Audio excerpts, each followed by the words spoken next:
Cette capsule vidéo va présenter les tableaux en C. Pour commencer cette capsule vidéo, nous allons travailler sur le programme suivant, soit une promo de 100 étudiants, et chacun de ces étudiants ont eu une note. L'idée du programme que nous allons faire est de calculer la moyenne des notes de ces 100 étudiants. Voici un extrait de programme. On déclare 3 variables, une variable moyenne, une variable somme, une variable note, toutes réelles. Au départ, la somme des notes est égale à 0. Ensuite, on réalise une boucle qui sera exécutée 100 fois en faisant varier une variable i de 0 jusqu'à 100 exclus. Et dans cette boucle, on demande pour chaque étudiant i sa note. Et ensuite, on rajoute à la somme totale la note qui a été rentrée pour cet étudiant i. Et on réalise cela 100 fois. Lorsqu'on sort de la boucle, on peut enfin calculer la moyenne puisqu'on prend la somme totale, les notes, et on la divise par 100. Et enfin, on affiche la moyenne de toutes les notes des étudiants. Alors ce programme fait bien ce qu'on lui a demandé, c'est-à-dire calculer la moyenne des notes des 100 étudiants. Maintenant, j'aimerais modifier un petit peu ce programme en me disant, d'accord, on a pu rentrer un à un chacune des notes des 100 étudiants, on en a fait la moyenne,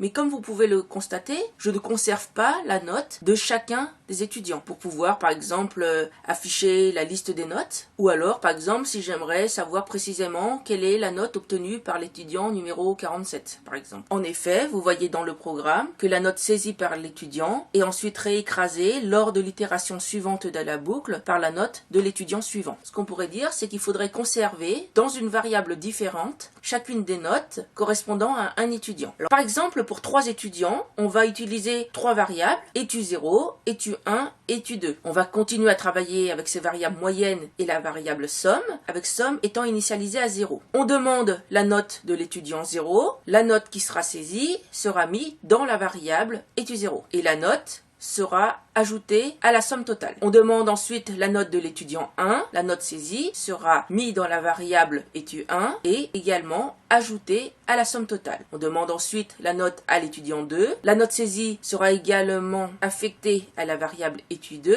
et ajoutée à la somme totale. Enfin, puisqu'on a conservé chacune de ces 3 notes, il est possible d'afficher plus tard la liste de notes des étudiants et de calculer la moyenne. Alors ça, c'est pour 3 étudiants. Et vous voyez, puisqu'on va utiliser des variables différentes, il n'est plus possible ici d'utiliser une boucle. Et si on passe à 10 étudiants, qu'est-ce qu'il va falloir faire? Il va falloir créer 10 variables, etu0, etu1, etu2, etc. jusqu'à etu9, dans lesquelles seront mis les notes de chaque étudiant au fur et à mesure de leur saisie. Une fois toutes ces notes enregistrées dans les variables et additionnées à la somme totale, on peut afficher la liste des notes et calculer la moyenne. Vous constatez ici que le programme est devenu très gros. D'ailleurs, je n'ai pas la place sur cet écran de montrer toutes les lignes de code. Il est devenu également très redondant, puisque pour chacun de ces 10 étudiants, il a fallu mettre un printf, un scanf et additionner la note à la somme. Ça, c'est pour 10 étudiants. Pour 10 étudiants, il va falloir manipuler 10 variables dans le programme. Et que se passerait-il si je voulais modifier ce programme pour travailler avec 100 étudiants et pour 1000 étudiants? Cela ferait 1000 variables à utiliser dans le programme et 1000 blocs d'instructions quasi redondantes. Ce n'est pas satisfaisant. On a tout plein de variables qui vont toutes être utilisées de la même manière, mais qu'on a été obligé de déclarer séparément afin de pouvoir conserver et manipuler les différentes valeurs qui sont affectées dans ces variables. Alors plutôt que d'avoir 10 variables qui pourront contenir chacun un réel, l'idée c'est de regrouper ces 10 espaces mémoire correspondant chacun à un réel et d'en faire ce qu'on appelle un tableau. Ce tableau sera composé de 10 cases qui pourront contenir un réel. Tableau que l'on va appeler dans notre exemple etu. Déclarer une variable tableau consiste à donner le nom du tableau, la taille du tableau entre crochets.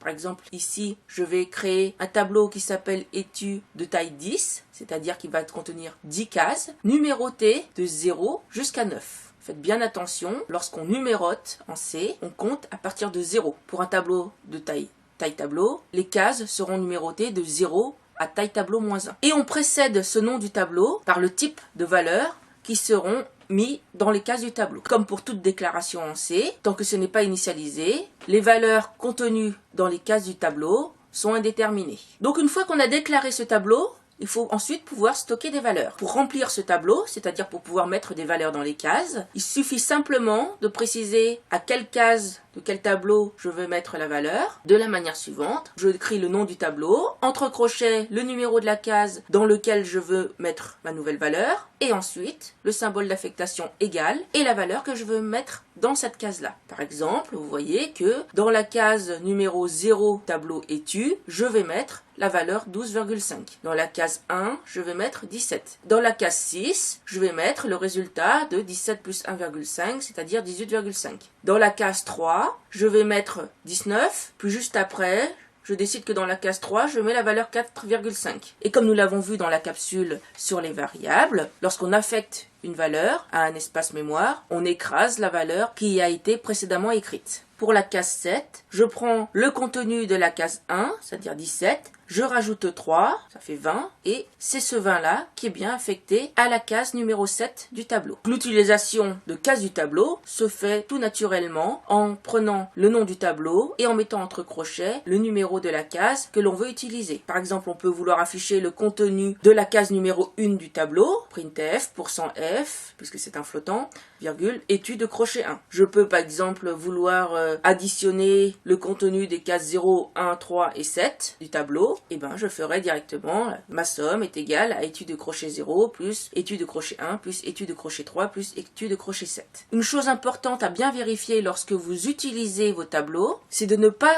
dépasser les cases du tableau. C'est-à-dire que si vous avez construit un tableau de taille 10, c'est-à-dire avec des cases numérotées de 0 à 9, il ne faudra pas utiliser par exemple une case 12 ou une case 42 ou bien une case moins 3. Il faut rester dans les limites de votre tableau. Alors qu'est-ce qui se passe si vous débordez? C'est-à-dire si dans votre programme vous essayez d'accéder à la case numéro 12 de votre tableau où les cases sont numérotées de 0 à 9, votre programme va essayer d'accéder à un espace mémoire qui n'est pas réservé. Et là vous pouvez avoir des comportements imprévisibles qui ne sont pas entraînant des bugs, qu'il est parfois extrêmement difficile à détecter. Dans beaucoup de cas, votre programme plantera également en affichant le message d'erreur segmentation fault ou erreur de segmentation. Maintenant qu'on a un tableau, on va souvent avoir besoin de parcourir les cases. Parcourir les cases, c'est-à-dire les prendre une à une pour pouvoir effectuer des opérations sur chacune des cases. Donc j'ai un tableau de 10 cases, numéroté de 0 à 9. Parcourir le tableau, cela veut dire prendre un indice i. Ce qu'on appelle indice, c'est simplement le numéro de la case. On va prendre une variable i que l'on va faire varier à l'aide d'une boucle for de 0 à 9. Vous voyez, le strictement inférieur à 10. Et ensuite, on peut enfin travailler avec cette case numéro i. Par exemple, vous voyez cette boucle-là. For i égale 0, i strictement inférieur à 10, i égale i plus 1. Et là, je dis, on prend la case d'indice i, de numéro i, et on met 5 dedans. Cette boucle a simplement affecté la valeur 5